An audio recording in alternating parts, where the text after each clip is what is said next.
Lideramos el camino de la opinión pública y buscamos que la cultura del debate alcance consensos y soluciones a los problemas de nuestro país.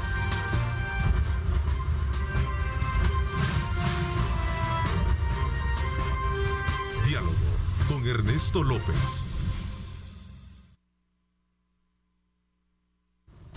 Son las 6 de la mañana con 31 minutos. Muchísimas gracias a usted por estar con nosotros a esta hora de la mañana.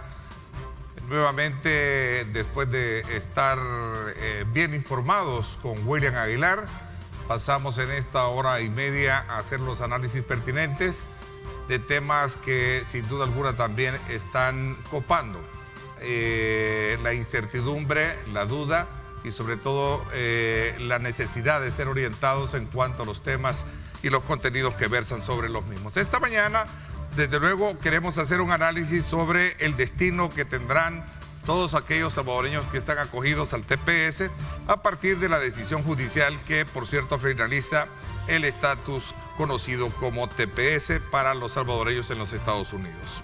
Eso por un lado. Implicaciones del resultado de las elecciones de Estados Unidos en la política de migración es otro tema muy importante y por supuesto este no puede faltar en el análisis que vamos a tener con nuestros invitados. El impacto del resultado de las elecciones de noviembre en la política hemisférica.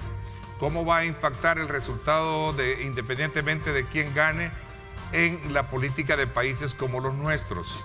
Para hablar de este tema nos acompañan acá en nuestros estudios tres especialistas y conocedores en el tema. Quiero saludar cordialmente a César Ríos, director ejecutivo del Instituto Salvadoreño del Migrante ISAMI. Gracias por estar con nosotros. César, qué gusto saludarte. Hola, muchas gracias. Gusto de verte y estar con Reinaldo y al compañero que está allá afuera. Muchas gracias. Bueno, también quiero saludar a nuestro consultor en temas migratorios, en Megavisión, nuestro buen amigo Reinaldo Albergue. ¿Cómo estás, Reinaldo? Un gusto saludarte. Muchas gracias, buenos días. Placer para mí estar contigo y también estar compartiendo con César. Reinaldo también es director de SOS Inmigración, una instancia a la cual usted se aboca precisamente para tener las orientaciones pertinentes con relación a temas migratorios. Estamos listos para irnos con nuestra señal hasta la capital política de los Estados Unidos, Washington. Allá está nuestro buen amigo Gerardo Sánchez, periodista salvadoreño. Quiero darle la más cordial bienvenida. Gerardo, buenos días. ¿Perdón? Me dicen que no están listos. Bueno, no me informaron que no estaba listo. Vamos a verlo más adelante entonces para poder de alguna manera tener la opinión de Gerardo, que está precisamente él viviendo en carne viva ese ambiente electoral en los Estados Unidos. Así es que desde ya les invitamos también a ustedes para que participen, @Diálogo21, @Neto López Radio, son las dos cuentas en Twitter que están disponibles para que usted participe y por supuesto nuestra señal abierta al mundo, para que pueda ver nuestra señal en cualquier lugar. Vamos a ver, César y Reinaldo y el resto, ¿cuál es el destino que tendrán los tepecianos a partir de esta decisión judicial que se conoció recientemente? Comienzo contigo, Reinaldo, y también tienes la palabra, César. Bueno, los tepecianos van a estar cubiertos, Ernesto, hasta el 5 de noviembre del 2021, ¿verdad? Honduras, Haití, Nicaragua, Nepal y Sudán hasta el 5 de marzo y El Salvador el único que va a estar hasta el 5 de noviembre con cobertura de TPS. El programa ya terminó. Acordémonos que ya hay un anuncio oficial de la terminación del programa. Por ley el programa no termina en una legalización, sino que todo el mundo recupera su estatus anterior. O sea, que aquel que estaba anteriormente ilegal o tenía una orden de deportación vuelve a su estado natural. Lo que hay que tener cuidado es con ese grupo específicamente, con aquellos que ya los habían sido capturados en un puerto de entrada, que les pusieron corte para presentarse ante un juez de migración y no acudieron, y apareció el TPS como la sorpresa para poderse aplicar o registrar y poder proteger así su deportación, que al momento que termine el programa, estas personas se les vuelve a activar su orden de deportación. Este grupo, que es un grupo bastante grande del TPS, tiene que tener asesoría legal para poder seguir peleando los casos. Incluso todos los salvadoreños, al momento que termine el TPS, van a tener la oportunidad de seguir peleando sus casos de manera individual. O sea, ¿hay una luz en el camino entonces? Claro, claro. El TPS no se termina de la noche a la mañana.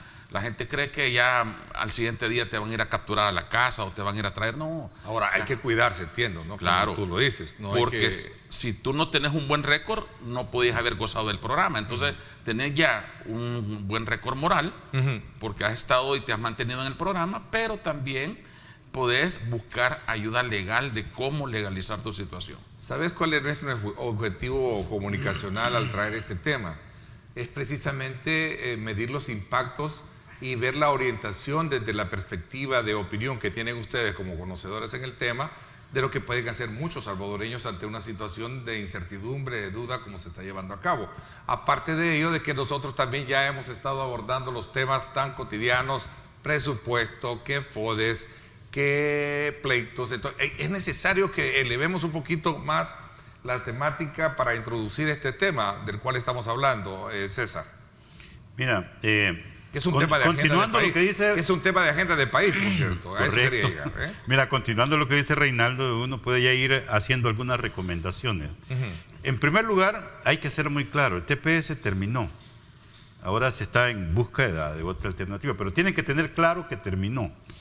Y alrededor de eso yo hago siempre una recomendación muy concreta a todas las familias que están beneficiarias, que están allá. No se retire de los procesos, porque ya estamos observando a familias completas que están llenas de temor y se están ya yendo a la sombra, están ya ocultándose, creyéndose que ya viene una persecución para la deportación masiva. No, continúa que pueden venir alternativas diversas, salidas diversas al tema. Y esto tiene que ver mucho con los resultados de las elecciones que vienen próximos.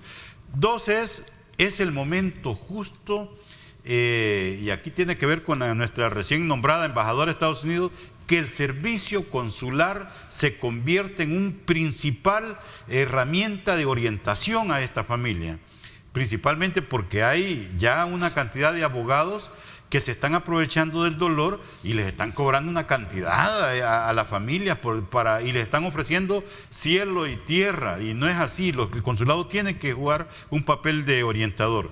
Y tres, con lo que decía Reinaldo, hay opciones. Por ejemplo, una opción que ellos pueden optar de acuerdo a su récord y a su comportamiento y al respeto de las leyes en Estados Unidos, de una residencia permanente. Pero tenemos familias que son como 4 o 5 miembros, y los 5 son miembros del TPS, y por cada miembro necesitan mínimo $2.500 a $3.000 para negociar e iniciar su proceso.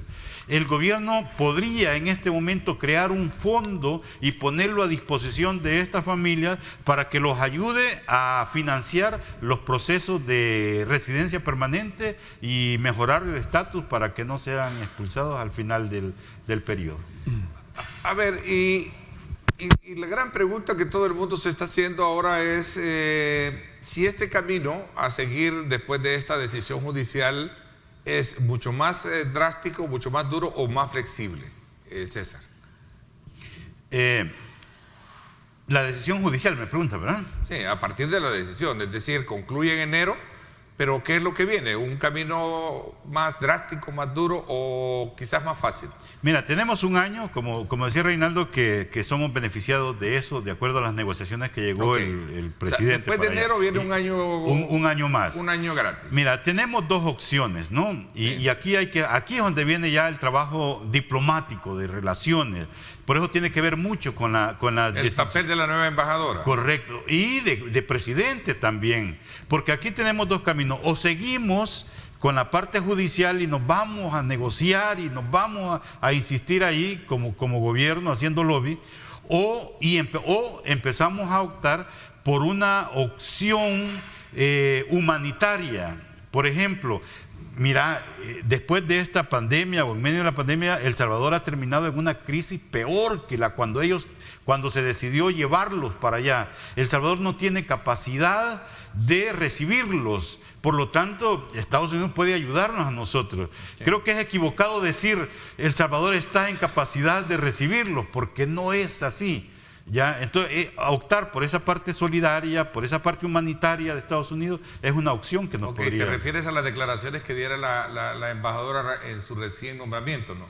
Que después aclaró, ¿no? Que después lo aclaró ella también. Que no es al TPS, sino que aquellos salvadoreños... empresarios que tienen quieren venirse del país a invertir, ¿no? Sí, ella lo aclaró. Ella lo aclaró, correcto. Pero dejó ese sabor a que todos se quieren venir, ¿verdad? Claro, y causó un impacto muy grande y hubieron reacciones. Yo creo que por eso aceleradamente aclaró a qué es lo que se refería.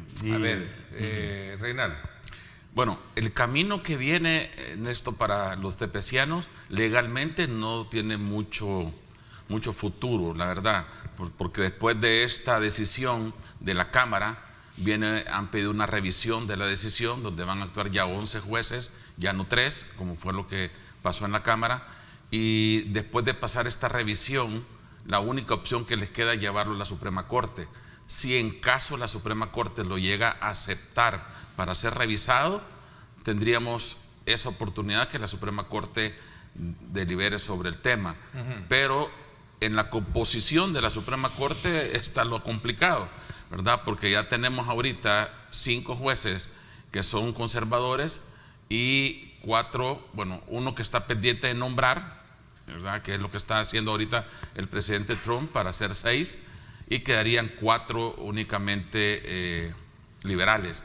Entonces la decisión no nos favorece tampoco, ¿verdad? Ya sabemos por dónde puede andar. Va a ser una batalla para ganar tiempo, pero difícilmente se gane una posición. Ya sabemos que no hay que perder el enfoque, Ernesto, que la única lugar donde van a poder cambiar el TPS se llama Congreso.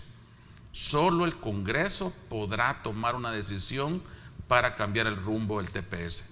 Si no tenemos una buena estrategia, si no sabemos cómo trabajar, cabildear y censar, hacer alianzas estratégicas para enfrentar el Congreso, va a ser cuesta arriba. Y ahora, eso va a ser un trabajo que va a tener que desarrollar la nueva embajadora. Ahora, esto implica, primero, hablar ya del papel del establecimiento de la embajadora. Necesita primero tener el aval del gobierno de los Estados Unidos, que seguramente lo va a tener. Segundo, tener digamos, como un acercamiento probo con todos aquellos sectores que son importantes e influyentes dentro de esa estructura política del Congreso y del Senado, ¿cierto? Y va a también depender de la cantidad o la calidad de asesores que tenga para manejar el tema. Acuérdate que el Congreso hay que conocerlo muy bien para saber cuáles son los congresistas que votan en contra de estos temas, cuáles son los que votan a favor, a quienes tengo que ir a tocar la puerta. Aquellos que votan a favor no los voy a molestar porque ya conozco que votan a favor, pero aquellos que están en contra son los que tengo que ir a convencer para que puedan apoyar el tema. Está a las puertas casi por llegar a una legalización del DACA. Tendríamos que aprovechar la situación del DACA para tratar de incorporar a los tepecianos, aunque sea en las últimas líneas, pero hay que tener estrategia y poder enfrentar el Congreso. Si no, va a ser difícil que El Salvador pueda avanzar en el tema. Ok, me dicen que ya está listo Gerardo Sánchez allá en la capital política de los Estados Unidos, Washington. Gerardo, ¿cómo estás? Qué gusto de saludarte. Buenos días, Ernesto. Qué gusto saludarte también a ti y por supuesto también a los panelistas. Un saludo especial para don César Ríos y también para don Reinaldo Albergue, quien tiene pues mucho conocimiento del tema que estás hablando en este momento, Ernesto. Por supuesto, y tú eres también un faro muy importante periodísticamente hablando, sobre todo porque miden los alcances que tiene cualquier movimiento alrededor del tema de la migración y especialmente aquella vinculada con la población salvadoreña. Cuéntame un poco, Gerardo, cómo se percibe el ambiente dentro de la comunidad de salvadoreños hoy con el cierre y la culminación en enero de lo que podría ser el fin del TPS a partir de esta decisión judicial, pero también viendo los otros caminos que todavía quedan u opciones, como nos estamos platicando acá con tus compañeros de mesa acá en el panel. Don Reinaldo ha tocado los temas muy importantes y sabemos de que tiene amplio conocimiento del tema, Ernesto. No sé si te acabas también la semana, hace 4 semanas, estuve en Los Ángeles para acompañar a la Alianza Nacional del TPS junto a Carece en Los Ángeles y también Endilón, que vienen recorriendo 32 estados de la nación americana y 52 ciudades para poder levantar el perfil de los tepecianos. Como él decía, el 9º circuito, pues debido a 2 jueces conservadores y uno liberal, votaron a favor de la propuesta del presidente Donald Trump de cancelar el TPS. En este momento, como lo acaba de decir también don Reinaldo, se está apelando a esa decisión, donde va a ser revisada por los 11 jueces de la 9ª Corte del Circuito de Los Ángeles. Y si no se tiene éxito en ese momento, yo conversaba con Juan Pablo Alvarado, quien es el codirector de Endilón, y van a hacer lo que es la propuesta para llevarlo hasta la Corte Suprema de Justicia. Pero sabemos de que el TPS está cancelado, está muerto. Sin embargo, hay 3 pasos importantes, ya lo mencionaban el señor Albergue. El más principal es el lobby y lo que es en el Congreso y el Senado de Estados Unidos, que pueda aprobar una reforma migratoria. Si no queremos incluir solamente a los tepecianos y a los Dreamers, sino que incluyendo a los que ya podrían pasar en esta situación, lo que es más de 11 millones, que sabemos que son muchos más, son aproximadamente 20 millones de personas que están de forma irregular en Estados Unidos, Ernesto, pero que el camino único y más seguro sería de llevarlo a que el Senado y el Congreso vote para que los Dreamers y los TPS, creo que es la HR 6, creo que es la ley que está propuesta en el Congreso, que tú te recuerdas el año pasado, los congresistas escucharon a un panel de tepecianos para que pusieran sus casos, cuáles eran sus aportes, cuál es el impacto que esto está ocasionando también psicológicamente en la familia. Y hubo respuesta positiva, recuerdo, ante eso. Hay mucho apoyo del Congreso, pues sabemos que el Senado ha sido un poquito hermético al respecto. En este periodo de Donald Trump, que sabemos de que Donald Trump es el que ha entrado con todo. Para los más vulnerables, que yo digo, son los TPS y los Dreamers, porque no tienen voz ni voto. Tienen voz, pero no tienen voto, ¿verdad? O sea, porque sabemos de que si Donald Trump hubiera aprovechado lo que era este grupo de más de 800,000 profesionales, digamos, estudiantes de medicina, estudiantes de ingeniería, que son los Dreamers, sino que él vino y también los atacó, les prometió que les iba a dar residencia y luego después les dijo que la mayoría de los Dreamers eran unos vagos. Entonces creo de que ese tipo de palabras que el presidente está usando, aunque a veces la gente, por ejemplo, el presidente, la coyuntura que se tiene con el presidente de El Salvador, alientan las esperanzas de que se puede lograr un acuerdo con el presidente Donald Trump, pero sabemos de que en 10 días, justamente el 3 de noviembre, van a ser las elecciones de presidentes, donde el papel del presidente actual pues está mucho en tela de juicio por las organizaciones de migrantes.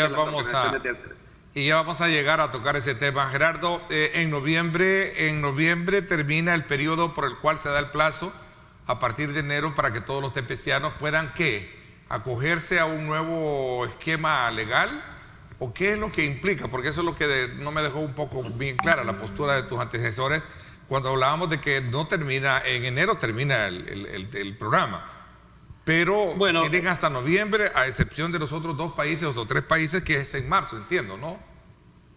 Claro, como te decía, hay una vía legal, pero eso es, digamos, la única vía legal es de que muchos de los tepecianos que llevan ya 10 años viviendo en Estados Unidos puedan tener el beneficio de los 10 años, que es una ley que los jueces de migración, pues ellos saben de que podrías acogerte a si tenés una cuestión moral muy buena. Pero está vigente y hay resultados, ya hay. A eso quería referirme. Hay casos ganados. A eso quería llegar. Yo creo que en el caso de California, en el estado de California, creo que hay uno, ¿no? No, a nivel nacional hay muchos casos, porque realmente pero si esto nada más se puede concretizar, Ernesto, y yo creo que también don César lo sabe, es que si migración te arresta mientras no podés acogerte a ese proceso, o sea, que es el perdón de los 10 años, entonces tendrías que ser puesto en orden de deportación. Entonces no es en sí la ley, sino que tenés que ir ante un juez. El juez revisa tu caso, revisa cuántos años llevas viviendo, qué es lo que has aportado al país, si has estado involucrado, si has pagado tus impuestos, si no has estado involucrado en un acto criminal, si no has tenido DUI. De hecho, si has tenido 2 DUI, sos apto para ser deportable. Entonces, ese es el proceso. No sé si me equivoco, don César, o usted que conoce más de este tipo de proceso, porque lo veo que está bien empapado sobre esta situación, pero eso es lo que tengo entendido yo, que todo tepeciano o toda persona que viva 10 años en Estados Unidos en cuestión moral, que tenga un buen perfil como un buen ciudadano en Estados Unidos, puede acogerse a esta ley. No sé si usted tiene un poco más de conocimiento. Tienen la palabra los tres ahí, los dejo a los tres solo para para aclarar lo que está diciendo el compañero. La ley de los 10 años, eso solo sirve únicamente para poder frenar una orden de deportación. Es uno de los requisitos que tenés que tener para que pidas frenar una orden de deportación, pero no quiere decir que porque tengas 10 años viviendo dentro de Estados Unidos automáticamente te van a dar una residencia permanente. Solo sirve para poder frenar tu orden de deportación por no haberte presentado a una corte, por no haber obedecido al juez cuando te llamaron o te desapareciste, pero no es automático. Hay que pelear el caso, lógicamente ir a la corte, como decía el amigo, ir a la corte, ¿verdad? Y seguir peleando tu caso a través de un abogado, pero ya cumpliste uno de los requisitos indispensables para poder frenar una orden de deportación. Y el otro requisito es que hayas tenido un buen récord. Correcto. Ya, que tenga intachable toda tu estancia allá, principalmente haya sido productivo, pagando todos los impuestos, que no hayas estado involucrado en nada. Eso te va a favorecer. Y yo creo que la mayoría de los beneficiarios tienen buen récord. Sí, porque por eso están con el TPS, si no les quitaran el programa. Acuérdate que una de las condiciones para renovarte el permiso es que no tengas ningún problema con la ley o que no tengas ningún arresto. Entonces, la gente que se han logrado cuidar por estos 20 años, ¿verdad?, va a tener esa oportunidad. No, y por eso César y Reinaldo es lo que hacen lo que es los fingerprints, ¿no? lo que son las huellas digitales. Todos los 18 años que uno ha estado, 18 años, que 19 años lleva este programa, entonces sabemos de que cada 18 meses, por eso se pagaban las huellas biométricas, porque en ese momento, si tú salías que habías sido detenido por la policía, si habías estaba envuelto en un robo, en un accidente de tránsito y que habías sido culpable, en ese momento también tenían, allí la autoridad podrían detenerte, el Departamento de Migración, y ponerte en un proceso de deportación. Entonces, por eso estos 430,000 tepecianos, 190 y ficha de salvadoreños, que es la mayor cantidad de tepecianos, Ernesto y don César, y también nuestro otro invitado, don Reinaldo. Sabemos de que ellos están bien estudiados, saben dónde viven, saben qué inversiones tienen. Este es el temor, creo, a don César y Reinaldo, de lo que tenemos nosotros como amparados a este programa de TPS, de que vimos esta semana, incluso ayer salía una noticia que están haciendo redadas en otros estados. Entonces sabemos de que también pero en este momento no hay que preocuparse. Sabemos que los salvadoreños somos los únicos que tenemos hasta el 5 de noviembre del 2021 para poder arreglar, y de hecho, no sé, y ustedes lo saben muy bien, de que en este momento la Alianza Nacional de TPS junto a Endilon y Carece en Los Ángeles están recorriendo los 32 estados para buscar alianzas. Están llegando a los congresistas, a los senadores duros, a los que no creen en el TPS.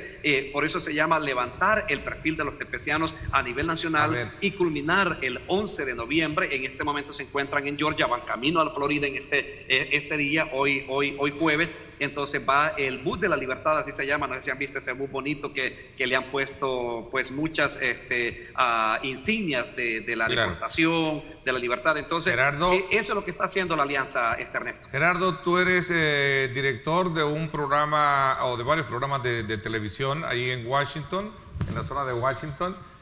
Así es, mi gente, y conoces y palpas muy bien que el pulso social, migratorio, político.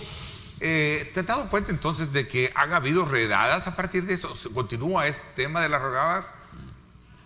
No basado en el tema, digamos, de lo que es en este momento sobre los TPS, no, sino que sabemos de que la política de migratoria del presidente Donald Trump es combatir el narcotráfico, las pandillas y lo que son aquellos grupos de delincuentes. Entonces, están enfocados las redadas en este momento en ese tipo de personas.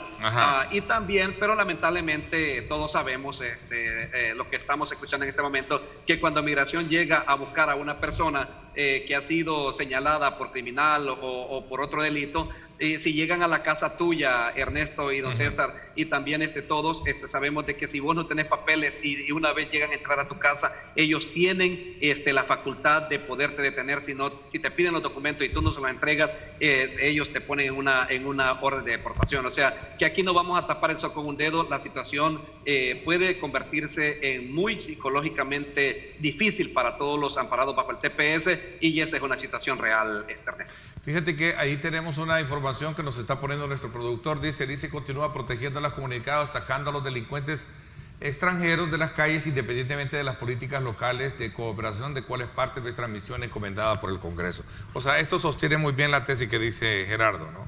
Sí, claro. Acordate que ahorita los supernumerarios, que son cuando te llego a buscar a ti, no te encontré, y te digo que me des permiso de entrar a tu casa para explicarte lo que está pasando, y la gente dice, sí, está bien, pase, y ahí comienzan a preguntarle a los que están viviendo ahí sobre los documentos, y ahí se están llevando a varios, ¿verdad? Y tienen una meta que les han puesto de 100 diarios. Ok, mira, José Portillo, a ver, César, José Portillo pregunta, y los que no tenemos un estatus legal en Estados Unidos, ¿qué nos toca hacer? Bueno, eso ha habido, mira, así como lo dice José Portillo, hay mucha llamada de atención de la población en Estados Unidos diciendo, ¿por qué todo gira alrededor de los del TPS? Sabemos alrededor de casi, ¿cuánto tenemos? Como 1 millón de salvadoreños indocumentados en Estados Unidos. Sí. ¿Y qué van a hacer por nosotros? Yo creo que qué bueno que lo pregunta, porque hay que pedirle a nuestras autoridades, a nuestra embajadora, que también no solo, la realidad migratoria no solo es TPS, hay mucha población que ya tiene más de 10 años de estar ahí y no han tenido la oportunidad, ni la capacidad, ni el capital para iniciar procesos de residencia para allá. Hay que generar política pública para respaldar a esta población. Pero este montón de gente que se ha quedado y que no tiene documentos por falta de información, no saben que tienen la oportunidad, algunos, de pedir asilo, que pueden calificar, tienen 1 año después de haber entrado para poder pedir el asilo, y pueden tener casos ganadores, casos que verdaderamente han sido por persecución, pero como no tienen asesoría ni nadie les orienta sobre el caso, pierden esa oportunidad. Ya después de 5 o 6 años de estar allá, ya no van a poder aplicar un asilo, pierden esa oportunidad. Y los demás tienen que buscar la manera de poder ganar un caso a través de una visa U o una visa T, que son por violencia doméstica o por asalto a mano armada o por ser testigo de un asesinato, etcétera. O sea, hay otras cosas que podrían acogerse si es que tuvieran ellos información. Ok, a ver, Gerardo, estamos a las puertas de un proceso de elección en los Estados Unidos que será bastante decisorio y muy influyente el tema migratorio. ¿Cuál es la lectura que tú le das desde la perspectiva periodística y también el análisis que tienen acá nuestros invitados? Voy a hacer una pausa y regresamos con ese tema para ir complementando un poco la expectativa del tema que hemos puesto en relieve esta mañana con nuestros amigos televidentes. Excelente. Diálogo con Ernesto López. Estás viendo Diálogo con Ernesto López.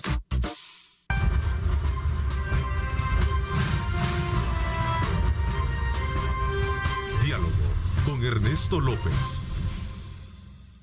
Bueno, gracias nuevamente por estar con nosotros esta mañana. César Ríos, especialista en el tema de migración, igual Reinaldo Albergue y nuestro buen amigo Gerardo Sánchez, que está en Washington, periodista, corresponsal también de varios medios de comunicación en El Salvador.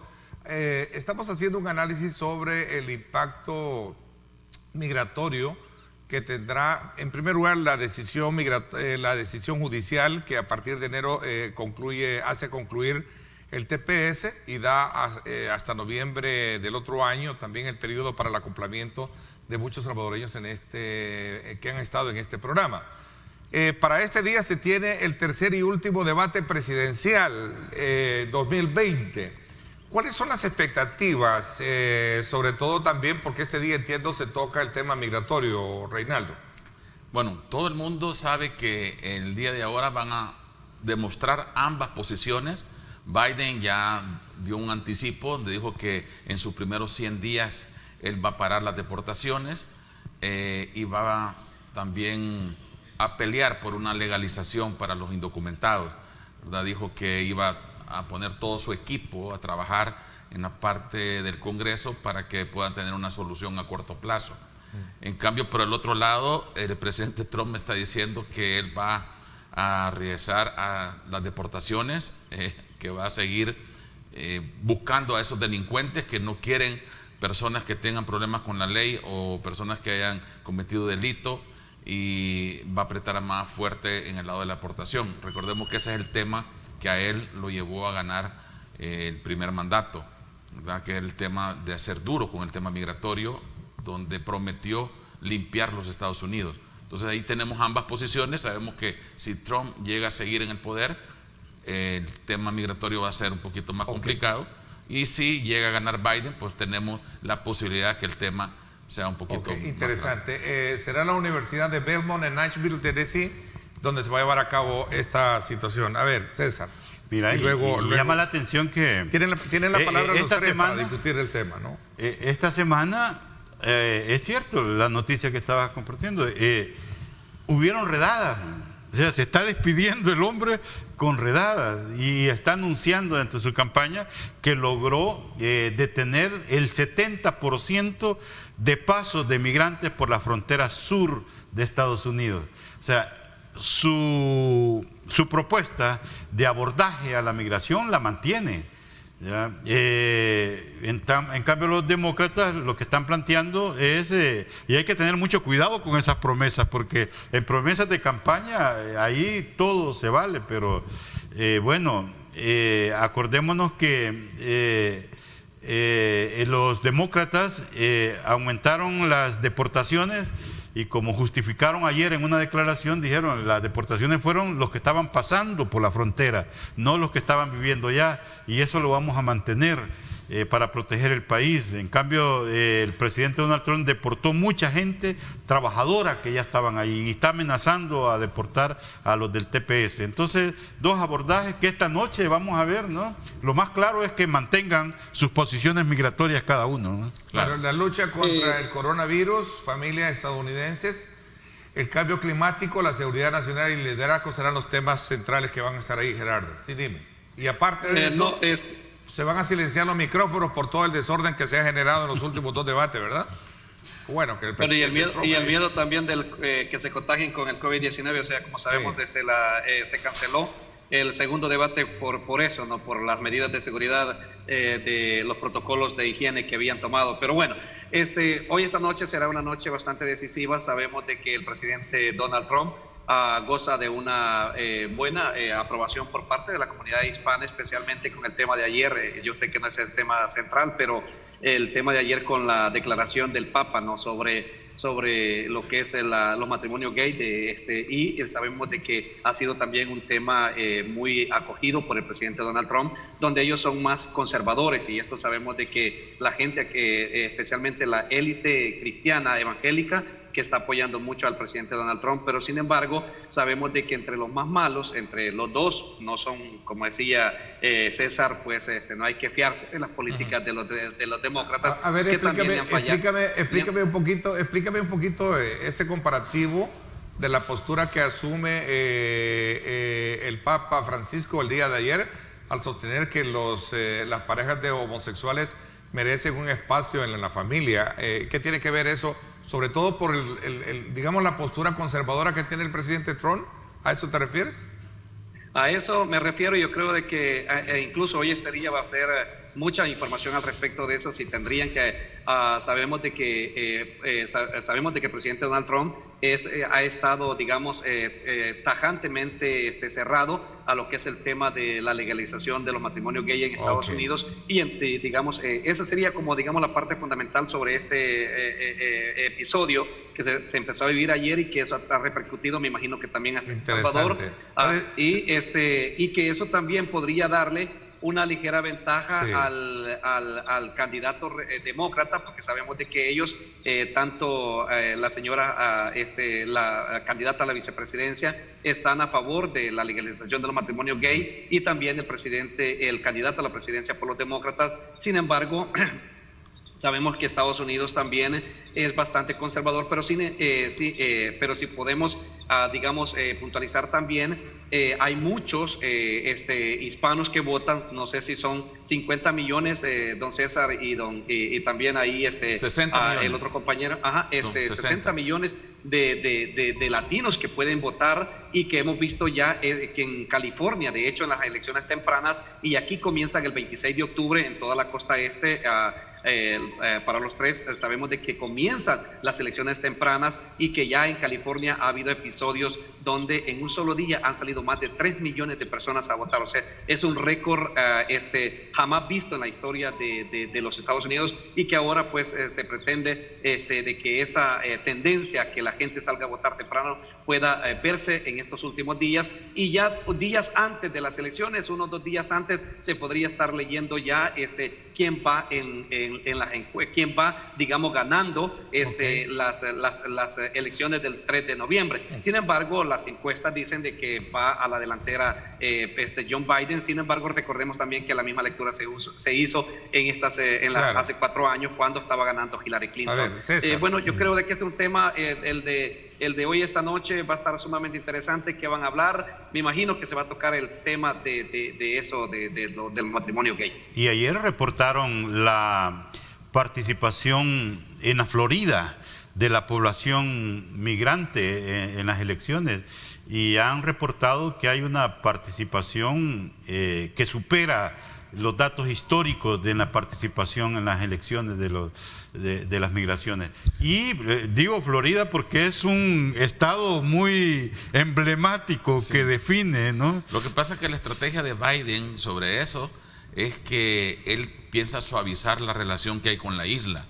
Entonces, a través de eso, él quiere ganar votantes en la Florida, porque es un estado que va a definir, o que siempre ha definido realmente la presidencia. Entonces, como que Biden le está sacando ventaja en el sentido de decir, miren, la política de nosotros va a ser un acercamiento mayor, quitar las restricciones en las remesas familiares, en verdad, buscar que ellos tengan mayor oportunidad. En cambio, Trump se mantiene siempre del lado fuerte. No, y ahora ha aparecido también el tema de Venezuela, ¿no? Las relaciones con Venezuela también, que andan en medio de todas las elecciones. Así que muy interesante la participación migrante, que puede ser decisiva en los resultados ahora. Y ojo, que el hecho que gane el voto popular no significa que Biden va a ganar la presidencia.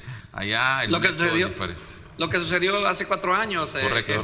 Don Reinaldo, sí, que ganó el voto popular, lo ganó Hillary Clinton, pero ya, digamos, en el knockout, digamos, ya técnico, o sea, lo ganó Donald Trump. Y bueno, sabemos de que todavía se siguen investigaciones al respecto de que Rusia estuvo metido sobre lo que fue el proceso electoral de Estados Unidos. Vamos a ver qué se espera esta noche. Uno de los temas, como decían ustedes, es el tema de migración. No se va a hablar mucho, sabemos de que y si se habla, pues un poco lo va a hablar más John Biden al respecto de esto, pero las esperanzas están en que se trabaje los gobiernos, voy a decir, no solamente de El Salvador, sino que también el gobierno de Honduras, Nicaragua y los demás gobiernos de los demás 12 países puedan buscar una salida favorable para poder aprobar una ley, la RH6, creo que está en el Congreso de Estados Unidos, para que pueda legalizar a los Dreamers y también a los TPS. Y sin embargo, pues no solamente hay que ser, como decimos, para uno, sino que hay que buscar también beneficios para los que están de forma irregular. Pero antes de que nos fuimos a la pausa comercial, yo me quiero robar un minuto más solo para decirles algo. Alguien preguntaba de los televidentes, decía, ¿Qué pasa con los que no tienen TPS? Solamente a veces los tepecianos piden ayuda y todo. No, es que son los más vulnerables. Es que miren, no es que estoy diciendo que está bien, pero cuando uno sale de su tierra hacia Estados Unidos, los que emigramos de una forma definitiva, que buscábamos un horizonte diferente, pero hay muchos que ustedes saben que vienen por 5 años a Estados Unidos, vienen por 5, pero ya tomando agua de Estados Unidos, nadie se quiere ir para su tierra original, ¿no? Entonces, pero quiero darle respuesta a lo que decía, este es de mi punto, digamos, una opinión personal. Cada quien tiene su propia opinión. Yo creo que los que no están registrados bajo un sistema migratorio de Estados Unidos tienen una gran ventaja. Ellos no hacen dinero, trabajan, no pagan sus impuestos. Bueno, hay mucha gente que anda de una forma irregular, gente que no respeta las leyes, que no le tiene temor a tener un carro sin seguro, que anda manejando sin licencia. Esa es una amenaza para el sistema, para la sociedad entera. Pero como los senadores ni los congresistas quieren aprobar una reforma migratoria para legalizar a estos más de 11 millones de inmigrantes de diferentes partes del mundo que ya tienen más de 20 años viviendo en Estados Unidos, 15, unos 10, y los últimos que han llegado, entonces creo de que el tema de no tener papeles para algunos son ventajosos. ¿Por qué? Porque no estás bajo un sistema registrado de migración de los Estados Unidos, y tú, el momento que estás viviendo en un departamento, te puedes correr, llega una redada a un lugar, pues puedes huir de ahí. Sin embargo, el que tiene TPS, el que tiene un papel, ya está registrado, tiene casa, tiene sus hijos en la escuela, tiene todo. O sea, hay un récord ya establecido por más de 19 años en Estados Unidos, que te pueden encontrar en cualquier parte. Si pagas, si te anda buscando la policía y te ponen, digamos, sos de prioridad, solo saben dónde pagaste, dónde estuviste, y ya más o menos te pueden localizar. Sin embargo, el que no tiene documentos, don César, sabemos de que vive un poco más, es cierto, a la expectativa o a la defensiva, podemos llamarlo de esa forma, pero sin ningún problema de decir, bueno, se le canceló el TPS y ahora va a ser buscado para ponerlo en orden de deportación. Ese es como, digamos, un pensamiento que tengo que... Mira, quiero decirles de que en esta lista que tengo de información, el tema de migración no se va a abordar directamente este día en el debate, en este tercer último debate, Reinaldo. No se ha abordado en los otros dos anteriores. Pues yo creo que no se va a tocar también ahora. Ah, bueno. Porque quedó pendiente del último debate. La lucha contra el coronavirus, familias estadounidenses, o no sé si ahí tal vez lo metan en familias estadounidenses, ¿no? En el coronavirus le van a atacar sobre el racismo que ha habido y el mal manejo de la pandemia. Hemos hablado de dos aspectos interesantes. El tema del fin de digamos, el final que tendrá el programa TPC para los tepecianos en enero. Hemos hablado del tema de migración y la influencia en el debate político. Ahora, en estos minutos, aprovecho a hablar de ustedes qué va a pasar, independientemente que uno de los dos debe de ganar el próximo 3 de noviembre, que esas son las elecciones. 3 de noviembre. ¿Qué cambios se esperan para Latinoamérica si hacemos un comparativo o un análisis directo por cada uno? Comienzo contigo, César. Mira, yo si creo gana que Trump, ¿qué pasaría con Centroamérica? Para ser más específico, El Salvador. ¿Qué pasaría si gana Biden? Mira, yo creo que principalmente los tres gobiernos del Triángulo Norte ya deberían estar, no sé si lo están haciendo, pero ya deberían estar analizando los diferentes escenarios de resultados de las elecciones. Principalmente, si hay un cambio de partidos y los demócratas llegaran a ganar, los gobiernos de Centroamérica tienen que tener muy pronto un planteamiento sobre lo que quisiéramos de las relaciones de nuestros países con Estados Unidos, principalmente porque esta administración actual en Estados Unidos se ha caracterizado mucho de imposición de algunos acuerdos que ha logrado alterar algunas dinámicas migratorias en la región. Te estoy hablando del país seguro, de aquellas amenazas de la cooperación que hacían a nuestros países. Yo creo que un planteamiento de nuestros países ante una nueva realidad política en Estados Unidos tiene que ir orientada a pedir respeto a nuestros países y pedir si van a contribuir a que fortalezcan nuestra realidad política y que nos ayuden a controlar la corrupción que tanto fomenta la migración. A El Salvador, ¿a quién le conviene que gane? Gerardo. Una pregunta para los que están esperando una reforma migratoria. Creo de que el más malo en este caso, en este tema, sería John Biden. Ese es en el tema, digamos, de social, en el tema más humanitario, que creo de que muchos están de acuerdo con lo que se plantea en esta entrevista, de que el menos malo sería John Biden en esta situación. Pero para lo que es el impacto económico, y eso es lo que le ha dado a un respaldo bastante grande al presidente de los Estados Unidos actual, al Donald Trump, es de que para continuar con lo que son los temas de crecimiento y desarrollo económico es el presidente Donald Trump. Para El Salvador, digamos, si el presidente y la nueva embajadora estuvieran en una postura diferente de buscar, de hecho, el presidente lo corrigió también, pero yo tengo los tweets también acá de la embajadora cuando lo dijo al principio. Ella estaba consciente de que se dirigía a los tepecianos. Ella se lo puedo preguntar de frente, le puedo decir que eso es lo que se leyó, que ella se dirigió directamente a los tepecianos y que por eso hubo una reacción de todos aquí en Estados Unidos, porque ella hablaba en nombre de 400,000 salvadoreños, porque no solamente son 200,000, sino que son 200,000 salvadoreños amparados bajo el TPS, pero también hay más de 250,000 hijos nacidos de TPS en Estados Unidos. Entonces sabemos que allí hablamos casi cerca del 500,000 de personas que en el caso serían amenazados tanto de desintegrarse como familia y ser regresados sus padres al país de origen. Entonces en ese tema es cuando vemos que si el presidente de El Salvador, aunque lo dijo en la conferencia de prensa de la semana pasada, es que él va a buscar que en el Congreso o una vía diplomática se pueda arreglar lo que es el tema de los TPS para buscarles ya, digamos, una salida legal de una residencia permanente. Pero bueno, la respuesta es, para más malo, para el tema de migración, John Biden; para el tema económico, Donald Trump. Ok, a ver, ¿será oportuno, aquí hay una pregunta, ¿será oportuno en este momento un cambio de embajador, ya que el actual conoce y ya está relacionado con la problemática? Aquí hago una corrección, no ha habido embajadores de hace 1 año y medio, pero la pregunta es, me refiero a la experiencia que pueda tener la embajadora, en este caso, Reinaldo. Bueno, ¿vale mucho esto? Claro, acordate que el embajador es el que externa la posición política del país con el extranjero. Entonces, lógicamente, el desarrollo que tenga la embajadora va a influenciar mucho en poder cabildear dentro del Congreso la posición que nos convenga a El Salvador. Ok, Milena tiene que prepararse muy bien y asesorarse muy bien, como tú lo decías, ¿no? Correcto. Esa es la posición. Tener un buen equipo de trabajo. Eso es lo que tiene que montar. Ernesto Sí, y de Reinaldo, sabemos Sí. de que Milena también, yo creo de que son ingenuidades del oficio, ¿no? O sea, cuando llega te emocionás, te venís de un campo a jugarte a otro campo. Sabemos de que este campo, especialmente en esta posición que le han dado a ella, se necesita mucha experiencia. Sabemos de que va a estar, tiene que hablar un perfecto, si fuese de la forma, debería de ser una persona que hable el perfecto inglés y que no tuviera que necesitar traductor a la hora de ir al Congreso, a la hora de ir al Departamento de Estado, a la hora de ir a hablar con Donald Trump. O sea, y yo creo de que ella debe de asesorarse. Mira, aquí hay un hombre, históricamente lo han puesto que fue uno de los mejores embajadores de El Salvador en la época de Arena, creo yo, que fue René de León.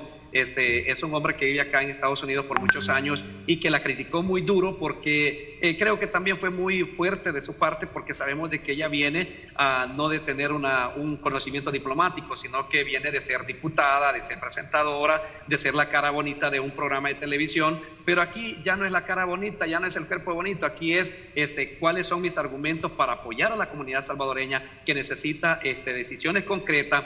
¿Qué voy a hacer yo? Sabemos de que nada tiene que ver la embajadora. Si alguien me puede decir, Gerardo, mira, aquí tienen que preparar los consulados, como decía César y allí también el otro compañero, los consulados sabemos de que dependen de la Cancillería, de la Canciller de El Salvador. Ellos son los que ven la parte de los consulados. La embajadora es nada más la vía directa que tiene el presidente para hablar con el actual presidente de Estados Unidos, que en este caso va a ser reelecto el presidente Donald Trump entre 10 días, o va a ser el nuevo presidente John Biden. Ahí y como decía César, ahí está la almendra de todo esto, sí. Ahí está la almendra de todo esto. Así, concretamente, así brevemente, entonces, porque no me respondiste esta. ¿Qué implicaciones tiene si gana uno o el otro? Así rápido. Bueno, si gana Trump, ya sabemos que va a tener la alianza con México para frenar la El tema de migración del Triángulo Norte y les va a ofrecer a cambio parte económica, o sea, desarrollo, tratado de libre comercio, etcétera. Y si gana Biden, Biden ya ofreció un mayor control en el tema del narcotráfico, en el tema del lavado de dinero, y él dijo que va a estar más pendiente de todos los abusos que están teniendo en el Triángulo Norte para poder controlarlo y no permitir que la gente se aproveche de la situación. Interesante. César, gracias por habernos acompañado en este programa. Te agradezco muchísimo. Muchas gracias. Saludos a todos. Gracias también a ti, Gerardo, hasta Washington. Gracias. Muchas gracias, Ernesto, gracias. Ha sido un placer saludar a don Reinaldo Albergue y también a don César Rillo, que ya lo hemos tenido nosotros también en el programa. Muchas gracias a los tres, que Dios los bendiga y pasen un feliz, bueno, y sobre todo a los 7 millones de salvadoreños que nos están viendo. Un cordial saludo para todos mis hermanos salvadoreños en cualquier parte del mundo. Se les quiere mucho aquí en Washington DC y que, bueno, sigan luchando por la democracia, que es tan importante en El Salvador también. Tema pendiente. Sabemos, Ernesto, de que hay muchas cosas de que hablar. La diáspora también está muy preocupada con el nuevo periódico del presidente, el nuevo programa de televisión del presidente, cómo cuarta, digamos, la libertad de expresión. Eso, pues todos esos son temas que a la diáspora son temas políticos que podemos abordarlos más adelante. Te agradezco muchísimo. Gracias también a ti, Reinaldo. A la orden. Por siempre. Vamos a la pausa y en la segunda parte, cuando regresemos, hablamos con el director ejecutivo de Comures sobre el tema del FODES y la plata que necesitan las alcaldías para salir de la crisis que dicen tener por estos 5 meses de atrasos que han tenido con el pago del FODES. Una pausa y regresamos con más.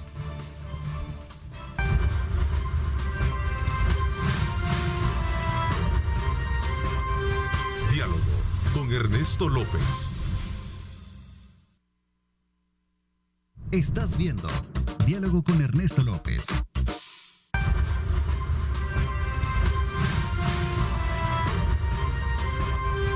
Diálogo con Ernesto López. Gracias. Continuamos ofertándoles a ustedes el análisis y la discusión de temas muy importantes. Regresamos ahora a lo doméstico en nuestro país, retomando un tema que ha venido durante los últimos días generando mucha polémica entre los alcaldes y el Ejecutivo, especialmente el Ministerio de Hacienda, por el financiamiento que necesitan las alcaldías y que por ley les corresponde de acuerdo al presupuesto. 4 meses de atrasos tiene el pago del FODES al término de este mes de octubre. La deuda será lo correspondiente a 5 meses. Cerca de un centenar de alcaldías, por cierto, ya han expresado su situación crítica, lo cual financiera, por lo cual es necesario concluir en algo que podría ser inmediatamente saldar las cuentas. Hoy nos acompaña en el estudio para hablar sobre este tema el director ejecutivo de Comures, Carlos Pinto, a quien le doy la más cordial bienvenida. Gracias por acompañarnos, Carlitos. Muy buenos días, Ernesto. Muchas gracias por la invitación. Un saludo a todos los amigos televidentes. A la orden. A ver, es una situación de crisis financiera por la falta de estos fondos que están pasando las alcaldías. Sí, una crisis no solo financiera, sino que una crisis social. El FODES es un fondo que ha nacido constitucionalmente por precepto de la Constitución de 1983. Lo desarrolla la ley del FODES, que es una ley que dice cuánto va a ser el monto, de qué manera se va a desembolsar mensualmente, mes a mes, y la forma de distribución a los 262 gobiernos municipales del país. Y una tercera ley, que es la ley de presupuesto, que básicamente asigna la cantidad y determina de qué fuente va a ser financiado. En este caso, para el año 2020, es de los ingresos corrientes que recibe el gobierno, el Estado. Crisis porque, digamos, podemos ver el FODES de todos grandes componentes. Un primer componente, y la crisis básicamente no es solo para las instituciones, llámese alcaldía municipal, es para las comunidades. El primer gran componente es la inversión del FODES en lo social y en lo económico. El FODES sirve para, es un 10% del total de los ingresos corrientes del presupuesto de la nación. Digamos que de ese 10% hay un enredo el 8% se ocupa, el 25% para gastos corrientes y el 75% para inversión, y el otro 2% el total se ocupa para inversión. Digámoslo que en términos redondos, del 10%, que es el total del FODES, de los ingresos corrientes, el 20%, o sea, una cuarta parte de una quinta parte de este fondo es para gastos corrientes, y el resto, un 80%, es para inversión. ¿Qué significa inversión? Para las comunidades. Puentes, caminos. En estos momentos que empiezan la recolección de cosechas de granos básicos en el país, cosecha de café, cosecha de zafra, significa para los 262 municipios rehabilitación de caminos vecinales, caminos terciarios donde se introducen los insumos agrícolas, donde se sacan las cosechas. Significa introducción de agua potable en muchas comunidades, significa energía eléctrica a muchas comunidades. Nosotros los citadinos tenemos la gran ventaja que tenemos todos estos servicios básicos en el país. Y el FODES básicamente inició cuando en el año 98 se transformó de 25 millones de colones para todo el país al 6% en aquel entonces. Fue el inicio de una verdadera descentralización en el país, en el cual prácticamente logró democratizar una buena parte del presupuesto de la nación. El FODES llega a todos los rincones del país, y además ha logrado territorializar la inversión del Estado en el país. Ok, veamos un poquito y retomemos un poco la polémica o los puntos polémicos que se están generando alrededor de la discusión.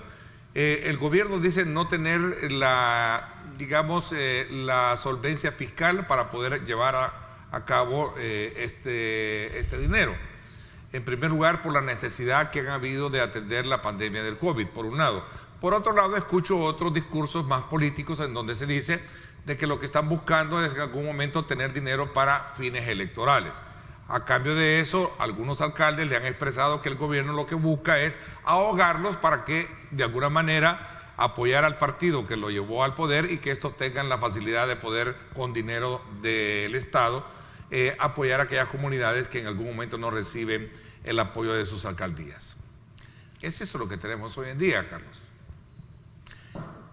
Bueno, no es la primera vez que hay crisis. En el año 2017 es la única vez históricamente que se ha atrasado la entrega mensual del FODES. Se atrasó únicamente 2 meses. En la actualidad, la última entrega fue en la administración del FMLN, como partido. Exactamente, sí. En la actualidad, la última entrega del FODES fue el 29 de junio de este año. Se entregó el FODES correspondiente al mes de mayo. Es decir, tenemos ya hoy en octubre, vamos sobre 5 meses que no se ha entregado el FODES. Uno entiende la emergencia de la pandemia, pero también cuando uno hace el análisis y ve la ejecución del presupuesto, no ha habido otras instancias del Estado que hayan resultado afectadas de igual manera. Entonces, ¿por qué el criterio de seleccionar únicamente a las municipalidades en ese atraso de la ejecución del presupuesto y no otras instancias? Que se dice que los alcaldes y las alcaldesas quieren el dinero para campaña política. Bueno, si un político de elección popular pasa permanentemente en campaña. ¿Y qué es esto? Hacer obras. Un político se elige, en este caso, los gobiernos municipales son electos para hacer obras. Okay. Y si hace obra permanentemente, está haciendo campaña. O sea, el FODES no podemos desligarlo de la actividad política. No, un político, la forma simple y llana de ver la función de un político de elección popular es esa. O sea, te digo esto porque al final el tema del FODES es algo, tiene un carácter legal, está dentro de la estructura del presupuesto, ¿verdad? En primer lugar. Y segundo lugar, lo que traigo a colación es esta discusión política, que es lo que tiene entretenido, que nos ha tenido entrampados en la designación de estos 5 meses que tú decías. Sí, como decimos, el FODES no es ninguna dádiva, no es si tengo dinero te lo doy, si no tengo no te lo doy. No, el FODES es una obligación constitucional, es un precepto. ¿No es entendible el hecho de haber ocupado dinero para las que se les ha dado a algunos alcaldes también en apoyo de gobierno y sobre todo también para atender la pandemia, Carlos? Bueno, aquí pasamos a otro campo. Al uso de los fondos extraordinarios para atender la emergencia, en este caso la pandemia, y las 2 tormentas tropicales que hubieron en el país, que todavía hay efectos en el territorio de infraestructura dañada. Nosotros tomamos muy a bien en el mes de marzo, cuando el señor presidente de la República nos invitó a Casa Presidencial. Perfectamente recuerdo, fue el viernes 13 de marzo, fue el día en que se declaró la calamidad pública y la emergencia. El señor presidente lo mencionó en la cadena nacional, pensando en ese momento de que iba a haber un efecto en la economía del país. Dijo que se iban a gestionar una gran cantidad, miles de millones de dólares para la reactivación económica del país, y lo dijo muy claramente y lo tomamos muy a bien nosotros. Dijo que el 50% de estos fondos iban a ser administrados por los 262 gobiernos locales. Traducimos estas palabras en el sentido de que pensaba en descentralizar y dinamizar la economía de todo el país, no solo la centralizada aquí en el área metropolitana de San Salvador, San Miguel y Santa Ana, sino que en todo el país. Esto poco a poco en la negociación política de la Asamblea se fue transformando y se concluyó al 30% del total de la ayuda, el famoso decreto legislativo 608, que autoriza al gobierno a gestionar 2.000 millones de dólares. Bueno, otra parte importante, le incorporaron a este dinero, a estos fondos, le incorporaron que también iba a ser ya no solo para la reactivación económica, sino que también para la prevención en la pandemia. Y yo creo que también lo tomamos a bien, fue un reconocimiento de la Asamblea Legislativa y del Gobierno de la República involucrar en este trabajo a las municipalidades, pues estas ya se habían involucrado de manera automática. Ya estaban con fondos propios y con el FODES trabajando en la prevención, sanitización, etcétera. Todo lo que conocemos que ya se trabajó. Entonces, son 2 formas de reconocer el trabajo de los gobiernos municipales, tanto en la reactivación económica como en el trabajo de la pandemia, en la prevención. De estos 2.000 millones de dólares, se suponía que 600 millones es para los gobiernos municipales, para el tema de la prevención y para el tema de la reactivación económica. Únicamente han llegado 116.7 millones a los fondos municipales. Se ha trabajado, pero aquí resulta otro problema. Ya hay un segundo decreto que aprobó 250 millones del BID, del cual le corresponden 75 millones a los gobiernos municipales, y esto fue el 9 de septiembre. La premura y la urgencia era por el vencimiento de Fomilenio 2. De ahí estos 250 millones se distribuyeron en 4 o 5 rubros para financiar. Estaba Fomilenio, los veteranos, el Ministerio de Salud y los gobiernos municipales con el 30%, que son 75 millones. Desde el 9 de septiembre, que esto es ley de la República, otra ley más que no se está cumpliendo, desde que esto es ley de la República, la única entidad del Estado que no ha recibido los fondos de este crédito y están en el país, incluso como Comures contribuimos al señor ministro de Hacienda y a la Asamblea Legislativa a hacer gestiones con el BID para que este crédito no se desaprovechara, pero ahí está. No se ha entregado. No se ha entregado. Voy a hacer una pausa. El presidente Bukele tiene un dicho y lo recojo un poco en retrospectiva, y lo dijo desde un principio en su campaña, ¿verdad? Que el dinero alcanza cuando nadie se lo roba. Digamos, como este eslogan o estas declaraciones, algunas alcaldías o trabajadores de las alcaldías en sus protestas lo han retomado y dicho. Entonces, presidente, ¿dónde están nuestros 4 meses del FODES? ¿Qué piensas tú al respecto, Carlos, de esta declaración? Voy a una pausa. Entiendo de que esta semana o la semana pasada entregaron una carta como Comures también a Casa Presidencial. ¿Qué dice esa carta? Vamos a hablar de eso cuando regresemos. Vamos a la pausa. Gracias por estar con nosotros.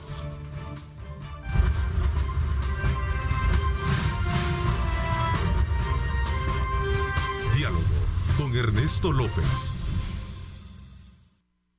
Estás viendo Diálogo con Ernesto López.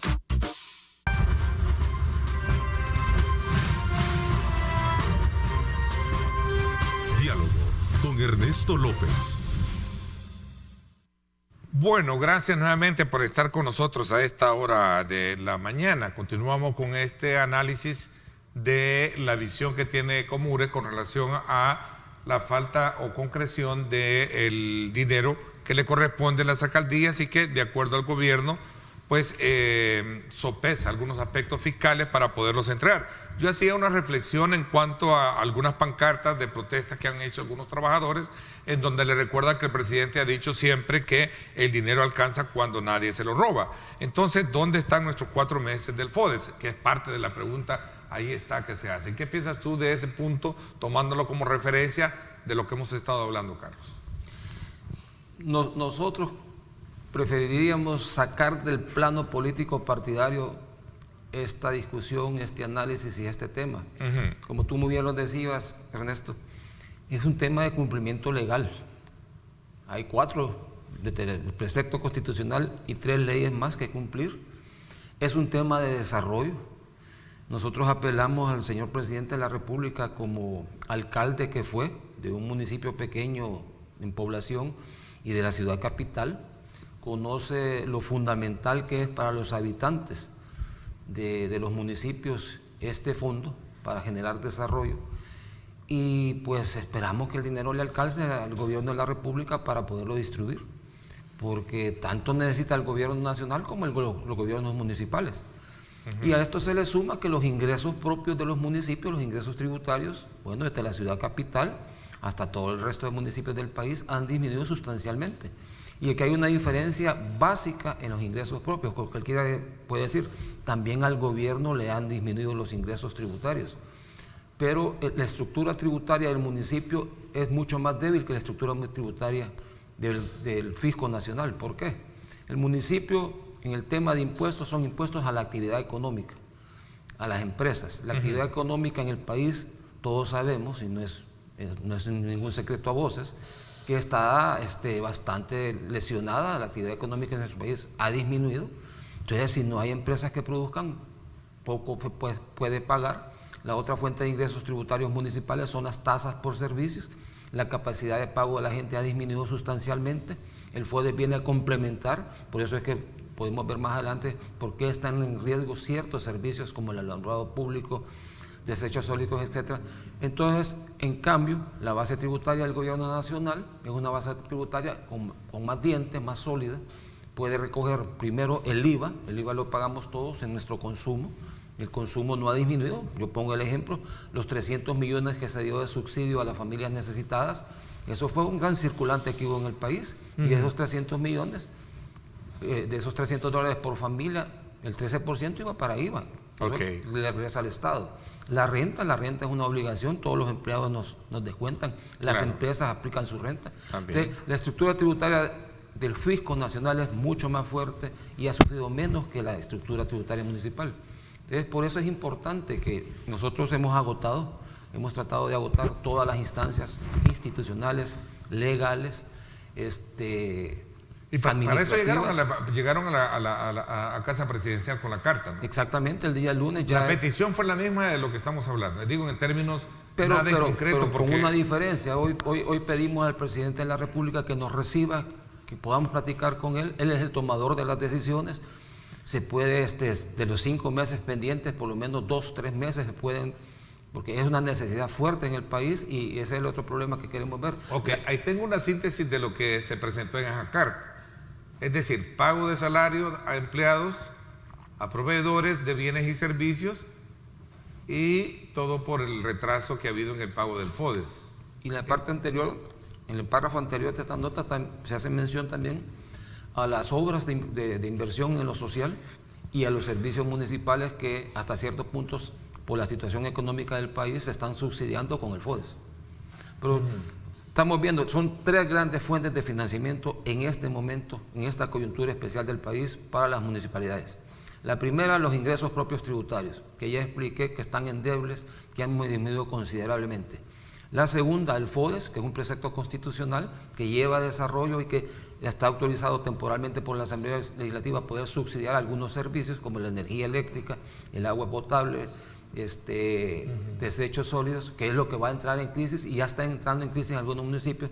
Pago de algunos salarios, ya hay alcaldías que deben 3 meses a sus empleados, 3 meses a los proveedores, obras detenidas. Y la otra tercera fuente de financiamiento coyuntural son estos créditos, el 20% de la gestión de $2.000 millones, lo cual también está detenido. Entonces es mucha casualidad que 3 fuentes de financiamiento, 2 que dependen directamente del Ejecutivo, que existen fondos incluso estén detenidos. Y hay un cuarto elemento en esto. Uno no quisiera ser morboso. Quizás el señor presidente, por eso hemos pedido que el señor presidente nos reciba, porque hay un cuarto elemento. Todo concluye con el Ministerio de Hacienda. El cuarto elemento es que hay municipalidades con capacidad de endeudamiento que han querido recurrir a créditos temporales para... Pero necesitan el aval del ministerio. No es el aval. Las municipalidades registran sus contabilidades, claro, al Ministerio de Hacienda. Y tienen que dar el aval del ministerio. Y en base a ese registro, el ministerio no es un aval, simplemente debe decir, estos son los montos, y demostrar que hay capacidad de pago. Eso la ley pide que sea entregado en 8 días, se ha retrasado. Y no lo ha hecho el ministerio. Sí, entonces ahí uno, aunque no quiera ser morboso. ¿Qué hay detrás de todo esto? Eso se pregunta uno. Es decir, sí, no hay que ser morboso, pero dejaríamos de ser, ¿qué? De tener 5 dedos de frente para saber que aquí algo está pasando, ¿no? Recapitulo, Ernesto. ¿Ah? Recapitulo. Hay que dar una constancia de categoría para poder endeudarse. Se está atrasando. Ok. Y eso no requiere financiamiento. ¿Qué es la que estamos hablando al ministerio? Exactamente. Hay 75 millones de dólares del crédito que ya están depositados en el banco, que es ley de la República del 9 de que no se han entregado, que le corresponden a las... con todas las 4 otras instituciones, Ministerio de Salud, Veteranos, etcétera, menos con las municipalidades, y ahí está el fondo. Son 75 millones para las alcaldías. Exactamente. Y tercero, el FODES. Está el FODES, 5 meses, ya vamos sobre 5 meses, ¿y por qué solo esto empezó hasta el mes pasado con la Asamblea Legislativa y se superó? Pero yo no conozco otra instancia del Estado que tenga este mismo problema. Entonces ahí apelamos al señor Presidente de la República que llame al señor Ministro de Hacienda, que lo siente, que le explique por qué esta decisión un poco discrecional de decir, bueno, afecto a las municipalidades, pero no afecto a ninguna otra instancia del Estado. Ahí es donde, como decís tú, no necesitan 5 dedos de frente para poder ponerse a pensar que si hay toda una clara intención de poner en crisis a los gobiernos municipales, pues se está dando. Pero realmente, insisto, y ahí es donde yo creo que los políticos deberían de reflexionar, no es a los gobiernos municipales, es a las comunidades donde estas municipalidades gobiernan.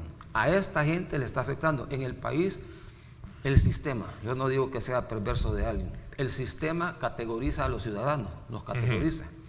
En primer lugar, en las ciudades sabemos ciudadanos con servicios completos y hay zonas en las ciudades con servicios que no los tienen con todos. En el país hay municipalidades con los servicios completos y hay municipalidades con una gran necesidad de servicios. Y en cada municipio, la zona urbana y la zona rural es todavía más contrastante. En los municipios pequeños, en los municipios de poco recurso económico, es más crítico vivir en la zona rural que en la zona urbana. A toda esta población es la que se está afectando. Se le está negando acceso a servicios básicos, se le está negando alimentación, salarios a las familias de los empleados directamente municipales y de los empleados de las empresas proveedoras de servicios. ¿No es para ocuparlo para fines electorales, como dicen algunos funcionarios? Bueno, no sé, habría que preguntarle a los políticos que deciden, porque si nos dicen que el problema es falta de financiamiento, yo no quiero meterme a ese tema, no es mi especialidad, no es mi tema, pero vemos que hay una discusión fuerte. Okay. Ha habido ingresos. Hay posibilidades, si no se logra un acuerdo inmediato para otorgarle a las alcaldías el dinero que necesitan para operar, que éstas cierren sus puertas. Voy a una pausa y hablamos de esto cuando regresemos.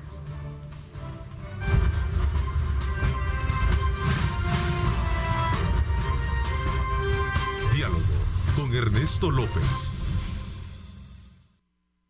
Estás viendo Diálogo con Ernesto López.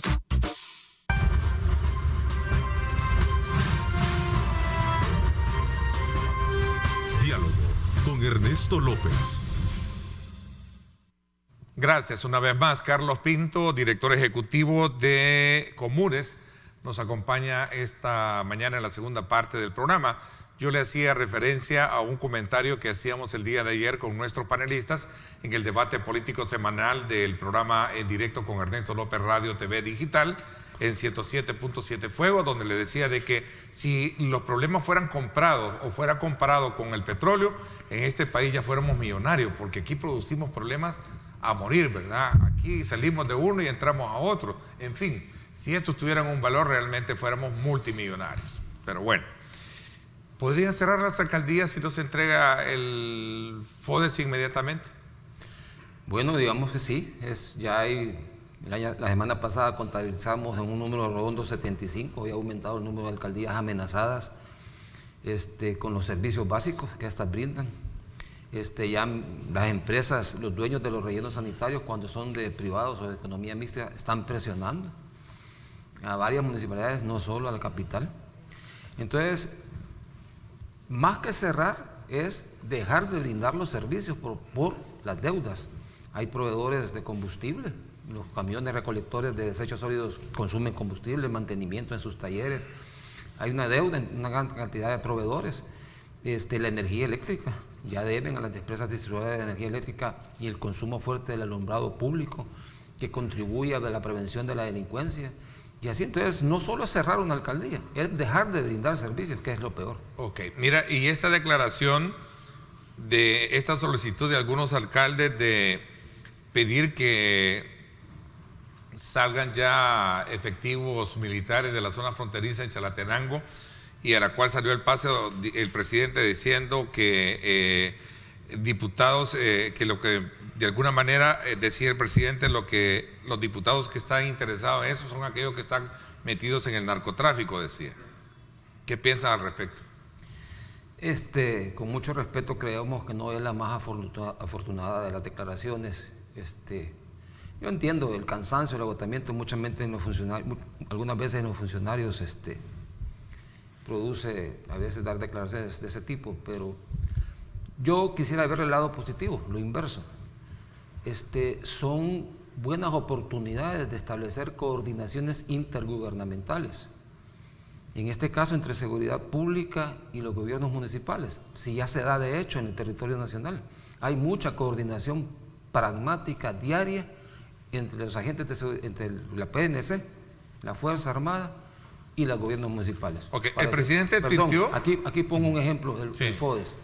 Con el FODES se le da limitación a los efectivos de la Fuerza Armada, se da apoyo en mantenimiento de vehículos, de infraestructura a la policía, porque es una forma, al revés, de subsidiar instancias del gobierno nacional. Vale, todo comienza porque fue un grupo de alcaldes de Chalatenango, acompañados por la fracción del FMLN, que pidieron precisamente o presentaron una iniciativa para pedir información sobre por qué el ejército mantiene militarizada todavía la zona fronteriza e impiden el paso hacia Honduras. El presidente tuiteó lo siguiente, dice: dupliqué la presencia militar en los puntos ciegos de San Fernando, Arcatao, Nueva Trinidad y San Ignacio. Es evidente que intentan pasar droga o contrabando y que además cuentan con el apoyo de las autoridades locales, dijo él. Eso fue. Como digo, no son muy afortunadas las declaraciones. Hay instancias donde si hubieran pruebas de esto, ¿por qué no se recurre a esas instancias mejor en lugar de tirar acusaciones al aire? Pero como le digo, a veces el cansancio nos hace producir declaraciones que no son muy afortunadas. ¿Cerca o lejos estamos de resolver esta situación del FODES, Carlos? Nosotros esperamos, tenemos fe en Dios de que sea cerca. Ya estuvimos con el ministro el 2 de septiembre, tuvo la deferencia de aceptar una solicitud de audiencia. Esperamos que el señor presidente de la República nos responda con esta solicitud que le hemos hecho a él. Y como digo, apelamos al sentimiento municipalista que impera en el presidente de la República, al sentimiento descentralizador de él, y que encontremos solución, tal vez no total, pero parcial. Bueno, porque es por el país realmente. El presupuesto esta semana comenzó ya la discusión del presupuesto del otro año también. ¿Qué expectativa tienen de eso? Terminando el tema anterior, el señor ministro nos plantea que le ayudemos a la negociación de los créditos, pero nosotros le decimos muy sintéticamente: si quiere que le ayudemos, permítase ayudar, díganos con qué créditos piensa financiar el FODES, si realmente no hay dinero corriente para financiar el FODES, porque solo ir a gestionar que le prueben créditos sin ningún resultado favorable a las municipalidades no tiene sentido. Entonces, eso no hemos tenido respuesta. Para nosotros ya empieza a ser un poco preocupante. Viendo el proyecto de presupuesto del próximo año, el FODES disminuye un poco. No es considerable, no es sensible, pero disminuye.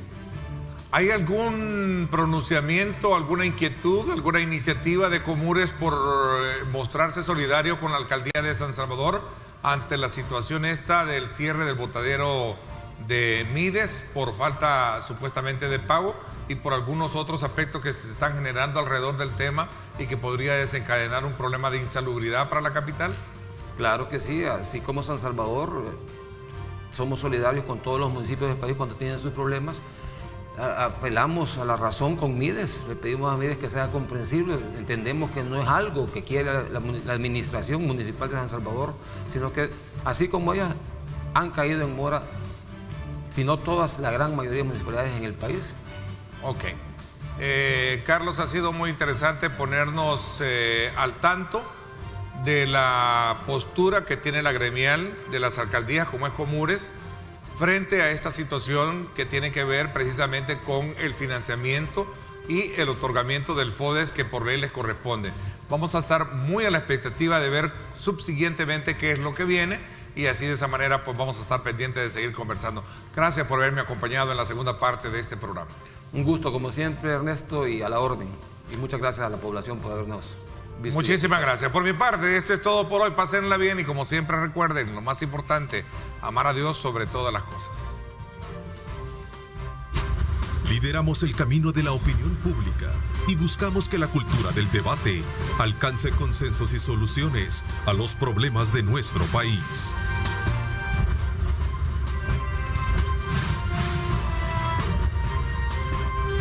Diálogo con Ernesto López.